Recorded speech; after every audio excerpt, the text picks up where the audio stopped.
brought up a couple issues there. I'm sure probably Rick will get to that. One was the Affordable Care Act. I know we probably hit that at some point. Right. Do you want to tell us what your position is on that going into this election?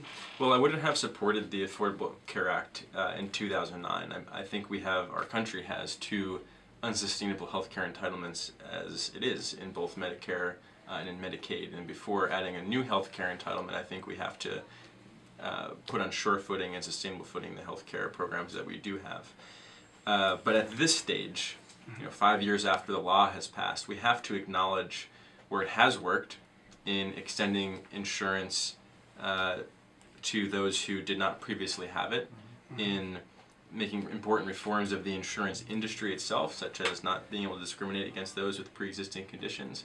And then we have to focus like a laser on fixing the parts of the law that aren't working. In my view, that's the uncertainty it's creating for businesses and individuals and our economy as a whole. It's the spending through the bill that I don't think we can afford the size and scope of the federal subsidies that are being offered. And third, it's the lack of addressing the core healthcare issue, which is in our delivery system, in transitioning from a fragmented volume-based system like we have today to a more integrated value-based system where we have to move tomorrow. That's where I think the Affordable Care Act has to be overhauled. But I don't think the single-minded focus on repeal at all costs is either practical or going to serve many of the people who've been able to access health insurance in our district as a result of the law. Well, your challenges have hit you in a couple of ways. One, they said that you're still a Republican, that you're in sheep's clothing, calling yourself an independent. And the other one is that they always bring up the fact that you voted for Obama. I mean, I know how you've responded, but tell us all again. Sure. Well, certainly the congressman has accused me of being an Obama socialist, and the Democrat has accused me of being a Tea Party Republican. I mean, that's, I think, shows that I'm running as a political moderate, someone who wants to find common ground on the major issues confronting our country so that we could actually forge solutions and not be stuck in this ideological trench warfare that our country's been gridlocked in for the past couple decades. My platform is fashioned around three major issues, all of which are long-term sustainability challenges. The first is our federal budget and national debt.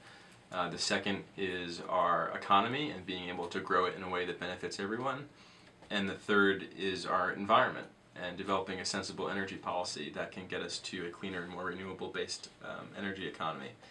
And I'm a candidate who's running on both fiscal and environmental responsibility.